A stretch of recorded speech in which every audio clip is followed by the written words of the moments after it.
नमस्कार बंधुरा नतून एक भिडियोते आपनादेर प्रत्येके जानाई स्वागतम। এই মুহূর্তে আবহাওয়ার নতুন গুরুত্বপূর্ণ আপডেট নিয়ে চলে এলাম। ইতিমধ্যেই বঙ্গোপসাগরে ঘূর্ণাবর্ত থেকে তৈরি হয়ে গেছে নতুন নিম্নচাপ বা লো প্রেশার এরিয়া। এই নিম্নচাপ বাঁক নেবে এমনটাই সম্ভাবনা রয়েছে। ইতিমধ্যে বেশ কিছু অংশে কিন্তু ঝড় বৃষ্টি শুরু হয়ে গেছে বঙ্গোপসাগরের মধ্যে। বিশেষ করে দক্ষিণ পূর্ব বঙ্গোপসাগরের অঞ্চলে কিন্তু প্রবল ঝড় বৃষ্টি হচ্ছে। ঘন্টায় 70 কিলোমিটার বেগে ঝড় হচ্ছে বঙ্গোপসাগরের দক্ষিণ পূর্বাংশে। একই সঙ্গে প্রবল বৃষ্টি হচ্ছে আন্দামান সাগর এবং সংলগ্ন অঞ্চলগুলিতে। এই নিম্নচাপটি শক্তি বৃদ্ধি করলে আগামীতে গভীর নিম্নচাপ হতে পারে, তারপরে অতি গভীর নিম্নচাপ হতে পারে এবং তারপরে কিন্তু আরও শক্তি বৃদ্ধি করে সামুদ্রিক ঘূর্ণিঝড় বা সাইক্লোনে পরিণত হতে পারে।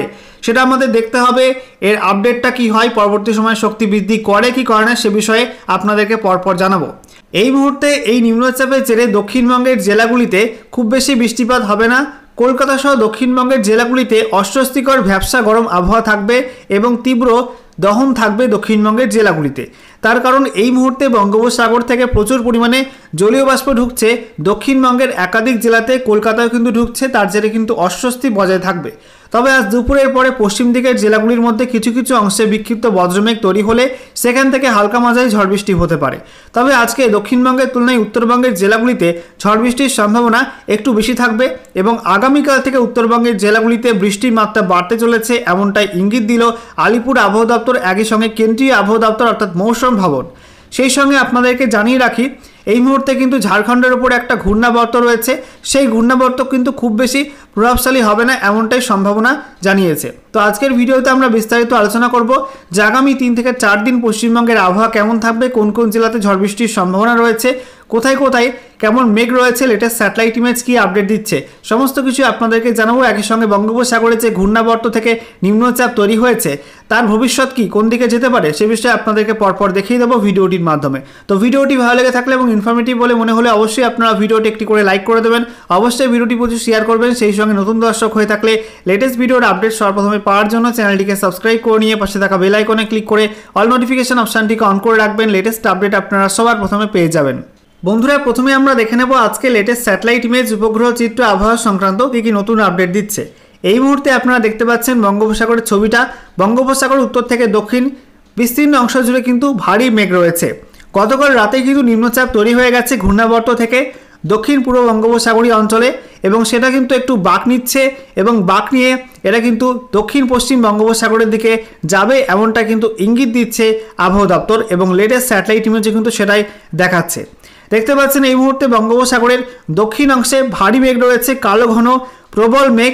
একই সঙ্গে আপনাদেরকে দেখিয়ে দেবো এই মেঘের যে সামনের অংশ সেটা কিন্তু বাংলাদেশের উপকূলবর্তী অংশে পৌঁছে গেছে। দেখতে পাচ্ছেন বাংলাদেশের যে উপকূলবর্তী অঞ্চল রয়েছে চট্টগ্রাম, সেই সঙ্গে লালমোহন, কলাপাড়া, এই সমস্ত অংশে কিন্তু এই নিম্নচাপের মেঘ প্রবেশ করেছে। তবে এই মুহূর্তে পশ্চিমবঙ্গের উপকূলবর্তী অঞ্চলে কিন্তু খুব বেশি মেঘ নেই, হালকা হালকা মেঘ, একদম হালকা হালকা লেভেলে কিন্তু আসছে জলীয় বাষ্প আকারে। আমরা দেখতে পাচ্ছি এই মুহূর্তে দক্ষিণবঙ্গের ছবিটা, যেখানে কলকাতা, হাওড়া, হুগলি, সেই সঙ্গে নদিয়া, মুর্শিদাবাদ, এছাড়া বীরভূম, পশ্চিম বর্ধমান, পূর্ব বর্ধমান, বাঁকুড়া, পুরুলিয়া, সেই সঙ্গে ঝাড়গ্রাম, পশ্চিম মেদিনীপুর, পূর্ব মেদিনীপুর, দক্ষিণ 24 পরগনা এবং উত্তর 24 পরগনা, এই সব জেলা কিন্তু আবহাওয়া মোটের উপর পরিষ্কার। কিছু কিছু অংশে হালকা হালকা পেঁচা তুলোর মতো মেঘ কিন্তু ঢুকছে নিম্নচাপের কারণে। এছাড়া এই মুহূর্তে উত্তরবঙ্গে মালদা, উত্তর দিনাজপুর, দক্ষিণ দিনাজপুরে কিন্তু পরিষ্কার আবহাওয়া রয়েছে, প্রচণ্ড গরম। তবে উত্তরবঙ্গের ওপরের 5 জেলার মধ্যে দার্জিলিং, কালিম্পং, জলপাইগুড়ি জেলায় কিন্তু আংশিক মেঘাচ্ছন্ন আকাশ এবং আলিপুরদুয়ার, কোচবিহার জেলায় কিন্তু মোটের উপর পরিষ্কার আবহাওয়া রয়েছে। এদিকে আসাম সহ উত্তর পূর্ব ভারতে কিন্তু আংশিক মেঘাচ্ছন্ন আকাশ রয়েছে। ত্রিপুরাতেও কিন্তু একই রকম ছবি, আংশিক মেঘাচ্ছন্ন আকাশ। এবং আজকে বাংলাদেশের কিছু অংশে এবং ত্রিপুরার কিছু অংশে কিন্তু দুপুরের পরে বজ্রগর্ভ মেঘ তৈরি হয়ে ঝড় বৃষ্টির সম্ভাবনা থাকছে। এদিকে আমরা দেখতে পাচ্ছি মধ্য ভারত, উত্তর ভারত, সে সঙ্গে পশ্চিম ভারত এবং দক্ষিণ ভারত জুড়ে কিন্তু পরিষ্কার আবহাওয়া রয়েছে। এবারে আমরা দেখে নেব কেন্দ্রীয় আবহাওয়া দপ্তর থেকে আজকে সকালে যে লেটেস্ট ওয়েদার বুলেটিন জারি করা হয়েছে সেখানে কি আপডেট দেওয়া হয়েছে নতুন করে। তো বলা হচ্ছে গতকাল যে নিম্নচাপ অঞ্চলটি তৈরি হয়েছিল দক্ষিণ বঙ্গোপসাগরের মধ্য অঞ্চলে সেটা কিন্তু একটু অবস্থান পরিবর্তন করছে। বলা হচ্ছে সেটা একটু বাঁক নিয়েছে এবং আজকে দক্ষিণ পশ্চিম বঙ্গোপসাগর এবং সংলগ্ন দক্ষিণ পূর্ব বঙ্গোপসাগরে কিন্তু অবস্থান করছে। বলা হচ্ছে এটা সমুদ্রপৃষ্ঠ থেকে 5.8 কিলোমিটার পর্যন্ত উচ্চতায় অবস্থান করছে। বলা হচ্ছে এটা আগামী 12 ঘন্টার মধ্যে কিন্তু একটু উত্তর পশ্চিম দিকে মুভ করবে এবং সেটা সাউথ ওয়েস্ট অর্থাৎ দক্ষিণ পশ্চিম বঙ্গোপসাগরের দিকে যাবে, এমনটা কিন্তু সম্ভাবনা রয়েছে। এরপরে তার পরবর্তী 48 ঘন্টার মধ্যে কিন্তু এটা আবারও অবস্থান পরিবর্তন করবে, বাঁক নেবে, বাঁক নিয়ে এটা উত্তর পশ্চিম দিকে যাবে এবং ওয়েস্ট সেন্ট্রাল বে অফ বেঙ্গল অর্থাৎ পশ্চিম মধ্য বঙ্গোপসাগরে অবস্থান করবে, এমনটাই বলেছে কেন্দ্রীয় আবহাওয়া দপ্তর। এছাড়া বলা হচ্ছে একটা ট্রাফ রেখা চলে গেছে। এই যে ঘূর্ণাবর্তটি তৈরি হয়েছে নিম্নচাপের সঙ্গে, যে ঘূর্ণাবর্ত রয়েছে বঙ্গোপসাগরে, সেই ঘূর্ণাবর্ত থেকে একটা ট্রাফ রেখা চলে গেছে দক্ষিণ তামিলনাড়ু পর্যন্ত এবং যেটা কিনা 1.5 কিলোমিটার পর্যন্ত উচ্চতায় অবস্থান করছে সমুদ্রপৃষ্ঠ থেকে। এছাড়া একটা পশ্চিমী ঝঞ্ঝা অর্থাৎ নতুন করে WD প্রবেশ করেছে উত্তর পশ্চিম ভারতে এবং সেটা সমুদ্রপৃষ্ঠ থেকে 5.8 কিলোমিটার পর্যন্ত উচ্চতায় অবস্থান করছে। এছাড়া বলা হচ্ছে আরও একটা আপার এয়ার সাইক্লোনিক সার্কুলেশন বা ঘূর্ণাবর্ত অবস্থান করছে উত্তর পূর্ব ঝাড়খণ্ড এবং সংলগ্ন অঞ্চলে। এটা সমুদ্রপৃষ্ঠ থেকে 1.5 কিলোমিটার উচ্চতায় অবস্থান করছে। সেই সঙ্গে আরও একটা আপার এয়ার সাইক্লোনিক সার্কুলেশন রয়েছে পূর্ব আসাম এবং সংলগ্ন অঞ্চলে, সেটাও কিন্তু সমুদ্রপৃষ্ঠ থেকে 1.5 কিলোমিটার উচ্চতায় অবস্থান করছে। এছাড়া বলা হচ্ছে একটা ট্রাফ রেখা বা অক্ষরেখা চলে গেছে পূর্ব বিহার থেকে উত্তর তেলেঙ্গানা পর্যন্ত এবং সেটা কিন্তু ঝাড়খণ্ডের ওপর অবস্থান করা যে ঘূর্ণাবর্ত, সেই ঘূর্ণাবর্তের ওপর দিয়ে গেছে ঝাড়খণ্ড ছত্তিশগড় হয়ে তেলেঙ্গানা পর্যন্ত বিস্তৃত রয়েছে এবং সেটা কিন্তু সমুদ্রপৃষ্ঠ থেকে 1.5 কিলোমিটার উচ্চতায় অবস্থান করছে। এছাড়া আরও একটি অক্ষরেখা অবস্থান করছে বলা হচ্ছে মধ্য মহারাষ্ট্র থেকে, মধ্য মহারাষ্ট্রের উত্তর সাইড থেকে সেটা দক্ষিণ কর্ণাটক পর্যন্ত অবস্থান করছে, যেটা উত্তর কর্ণাটকের মধ্যবর্তী অঞ্চল হয়ে গেছে এবং সেটা কিন্তু সমুদ্রপৃষ্ঠ থেকে 0.9 কিলোমিটার পর্যন্ত উচ্চতায় অবস্থান করছে। বন্ধুরা, এবারে আমরা অনলাইন ওয়েদার সিস্টেম থেকে আপনাদেরকে দেখাবো যে বঙ্গোপসাগরে ঘূর্ণাবর্ত থেকে যে নিম্নচাপ তৈরি হয়েছে সেটা কোন দিকে ঘুরছে, কোন দিকে বাঁক নিচ্ছে এবং এই মুহূর্তে বঙ্গোপসাগরে ঝড়ের গতিবেগ কেমন কি রয়েছে সেগুলো আপনাদেরকে দেখাবো। তো আজকে মঙ্গলবার 8 এপ্রিল 2025 আমরা দেখতে পাচ্ছি সকালের দিকে এই মুহূর্তে নিম্নচাপটি অবস্থান করছে দক্ষিণ পূর্ব বঙ্গোপসাগর সংলগ্ন দক্ষিণ পশ্চিম বঙ্গোপসাগরের কাছে অবস্থান করছে এবং এই মুহূর্তে যদি আমরা দেখি ঝড়ের গতিবেগ বঙ্গোপসাগরের যে দক্ষিণ ভাগ রয়েছে সেখানে আমরা দেখতে পাচ্ছি ঘন্টায় 60 কিলোমিটার, কোথাও কোথাও 68, কোথাও 67 কিলোমিটার প্রতি ঘন্টা গতিবেগে ঝড় বইছে বঙ্গোপসাগরে এবং উত্তাল রয়েছে বঙ্গোপসাগরের মধ্যবর্তী অঞ্চল, একই সঙ্গে দক্ষিণ বঙ্গোপসাগরীয় অঞ্চল জুড়ে কিন্তু সমুদ্র প্রচণ্ড উত্তাল এবং বৃষ্টিও কিন্তু হচ্ছে আন্দামান সাগর এবং সংলগ্ন অঞ্চলে। আমরা দেখতে পাচ্ছি আজকে রাতের মধ্যে এই নিম্নচাপটা কিন্তু অবস্থান পরিবর্তন করবে, এটা বাঁক নেবে, বাঁক নিয়ে যাবে দক্ষিণ পশ্চিম বঙ্গোপসাগরের দিকে এবং আগামীকাল বুধবার 9 এপ্রিল নাগাদ এটা কিন্তু আরও একটু বাঁক নেবে, বাঁক নিয়ে এটা পৌঁছাবে অন্ধ্রপ্রদেশ উপকূল সংলগ্ন অঞ্চলে দক্ষিণ পশ্চিম বঙ্গোপসাগরের কাছে সেটা কিন্তু অবস্থান করবে।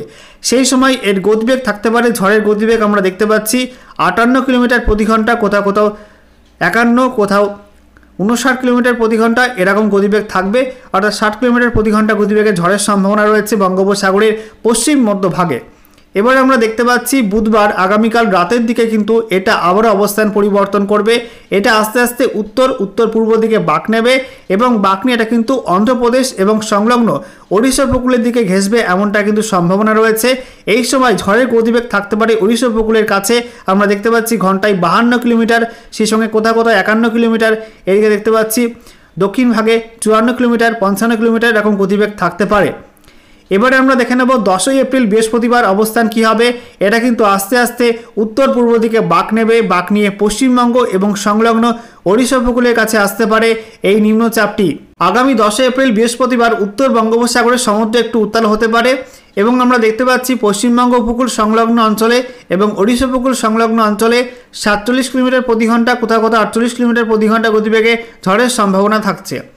এরপর আমরা দেখে নেব শুক্রবারের আপডেটটা কী রয়েছে। শুক্রবার পশ্চিমবঙ্গ উপকূল এবং সংলগ্ন বাংলাদেশ উপকূলের কাছে পৌঁছাবে নিম্নচাপটি। এর জেরে আমাদের পশ্চিমবঙ্গের উপকূলবর্তী জেলা পূর্ব মেদিনীপুর, পশ্চিম মেদিনীপুর, ঝাড়গ্রাম, কলকাতা, এছাড়া হুগলি, সেই সঙ্গে উত্তর এবং দক্ষিণ 24 পরগনা, একই সঙ্গে বাংলাদেশের যে উপকূলবর্তী অংশ রয়েছে সেখানে কিন্তু প্রবল ঝড় বৃষ্টির সম্ভাবনা থাকবে। আমরা দেখতে পাচ্ছি উপকূলবর্তী অঞ্চলে বাংলাদেশের সেখানে 41 কিলোমিটার প্রতি ঘন্টা গতিবেগে ঝড়ের সম্ভাবনা, কখনো কখনো কিন্তু আমরা দেখতে পাচ্ছি এই ঝড়ের গতিবেগ বাড়তেও পারে, এমন সম্ভাবনা তৈরি হচ্ছে। এবারে আমরা দেখে নেব বৃষ্টিপাতের সম্ভাবনা কোথায় কেমন কি থাকবে। তো আজকে দক্ষিণবঙ্গে খুব একটা বৃষ্টিপাতের সম্ভাবনা নেই, দু একটা জায়গায় বিক্ষিপ্ত হবে পশ্চিম দিকের জেলাগুলোতে মেঘ তৈরি হলে সেক্ষেত্রে হালকা মাঝারি ঝড় বৃষ্টি হতে পারে। তবে উত্তরবঙ্গে কিন্তু খুব বেশি ঝড় বৃষ্টির সম্ভাবনা আজকে থাকছে না। আমরা দেখতে পাচ্ছি আজকে দুপুর থেকে সন্ধ্যার মধ্যে বাংলাদেশের কিছু অংশে বজ্রমেঘ থেকে ঝড় বৃষ্টি হতে পারে, বিশেষ করে সিলেট, সেই সঙ্গে ময়মনসিংহ, তারপরে বিশ্বম্ভরপুর, মাদারি, লাখাই, মৌলভীবাজার এই সমস্ত অংশে ঝড় বৃষ্টি হতে পারে। আর ত্রিপুরা উত্তর সাইডে আমবাসা, আগরতলা এই সমস্ত অংশে কিন্তু বিক্ষিপ্ত ঝড় বৃষ্টির সম্ভাবনা রয়েছে সন্ধ্যার মধ্যে। আগামীকাল বুধবার 9 এপ্রিল আমরা দেখতে পাচ্ছি ভোরের দিকে উত্তর বাংলাদেশে বৃষ্টিপাতের সম্ভাবনা রয়েছে, বিশেষ করে রংপুর, কলাই, ময়মনসিংহ, সরিষাবাড়ি, বগড়া, চর রাজীবপুর এই সমস্ত অংশে বিক্ষিপ্ত ঝড় বৃষ্টির সম্ভাবনা রয়েছে বজ্রগর্ভ মেঘ থেকে। আগামীকাল উত্তরবঙ্গে বৃষ্টি একটু বাড়বে, বিশেষ করে উত্তরবঙ্গ, দক্ষিণ দিনাজপুর এই দুই জেলায় কিন্তু বৃষ্টিপাতের সম্ভাবনা রয়েছে, বজ্রবিদ্যুৎ সহ ঝড় বৃষ্টি হতে পারে। এছাড়া বেলা বাড়ার সঙ্গে সঙ্গে উত্তরবঙ্গের বাকি জেলাতে কিন্তু মেঘ প্রবেশ করবে এবং আমরা দেখতে পাচ্ছি 10 এপ্রিল বৃহস্পতিবার থেকে উত্তরবঙ্গে কিন্তু বৃষ্টির মাত্রা আরও কিছুটা বাড়তে পারে। দার্জিলিং, কালিম্পং, জলপাইগুড়ি জেলাতে বৃষ্টি হতে পারে, সেই সঙ্গে মালদা, দক্ষিণ দিনাজপুর জেলাতে কিন্তু বৃষ্টিপাতের সম্ভাবনা রয়েছে। এই সময়টায় আসামেও কিছু অংশে বৃষ্টি হতে পারে, বিশেষ করে গোয়ালপাড়া, গুয়াহাটি, এছাড়া মেঘালয়, শিলংয়ে কিন্তু ঝড় বৃষ্টির সম্ভাবনা থাকছে। এই সময়টার মধ্যে বাংলাদেশের উত্তর সাইডে অর্থাৎ ময়মনসিংহ, কলাই, সেই সঙ্গে মহাদেবপুর এই সমস্ত অংশে কিন্তু ঝড় বৃষ্টির সম্ভাবনা রয়েছে। এছাড়া আমরা দেখতে পাচ্ছি দক্ষিণবঙ্গে কিন্তু খুব বেশি বৃষ্টিপাত হবে না। বৃহস্পতিবার 10 এপ্রিল ঝাড়খণ্ডে কিছু বজ্রমেঘ থেকে ঝড় বৃষ্টি হতে পারে এবং তার মেঘ পশ্চিমবঙ্গে প্রবেশ করলে বীরভূম, পশ্চিম বর্ধমান জেলায় কিছুটা ঝড় বৃষ্টির সম্ভাবনা, এমনটা কিন্তু আপডেট এই মুহূর্তে উঠে আসছে। শুক্রবার 11 এপ্রিল আমরা দেখতে পাচ্ছি দক্ষিণবঙ্গে কিন্তু খুব বেশি বৃষ্টিপাতের সম্ভাবনা থাকছে না, উত্তরবঙ্গে হালকা মাঝারি বৃষ্টিপাত চলবে। এরপরে শনিবার থেকে দক্ষিণবঙ্গে কিছুটা বৃষ্টিপাত হতে পারে। শনিবার 12 এপ্রিল আমরা দেখতে পাচ্ছি দুপুরের পরে কিছু বজ্রমেঘ প্রবেশ করতে পারে দক্ষিণবঙ্গে, তা থেকে হালকা মাঝারি বৃষ্টিপাতের সম্ভাবনা থাকছে পশ্চিম দিকের জেলাগুলি অর্থাৎ পশ্চিম বর্ধমান, এছাড়া পূর্ব বর্ধমান, বীরভূম, মুর্শিদাবাদ জেলা কিছু অংশ, পশ্চিম মেদিনীপুর, এছাড়া আমরা দেখতে পাচ্ছি হুগলি জেলা, এইসব জেলা কিন্তু ঝড় বৃষ্টির সম্ভাবনা কিছু কিছু অংশে থাকছে। উত্তরবঙ্গে আপাতত হালকা মাঝারি বৃষ্টিপাত চলবে কোনো কোনো অংশে। এরপরে 13 এপ্রিল রবিবার আমরা দেখতে পাচ্ছি দক্ষিণবঙ্গে কিছু কিছু অংশে হালকা মাঝারি বৃষ্টিপাত হতে পারে, বিশেষ করে নদিয়া, উত্তরবঙ্গ, দক্ষিণ 24 পরগনা, মুর্শিদাবাদ, হুগলি, বীরভূম, পশ্চিম বর্ধমান, এছাড়া পূর্ব বর্ধমান, পশ্চিম মেদিনীপুর, পূর্ব মেদিনীপুর, দক্ষিণ 24 পরগনা এইসব জেলায় কিন্তু ঝড় বৃষ্টি হতে পারে বিক্ষিপ্ত হবে দুপুরের পরপর সময়ে।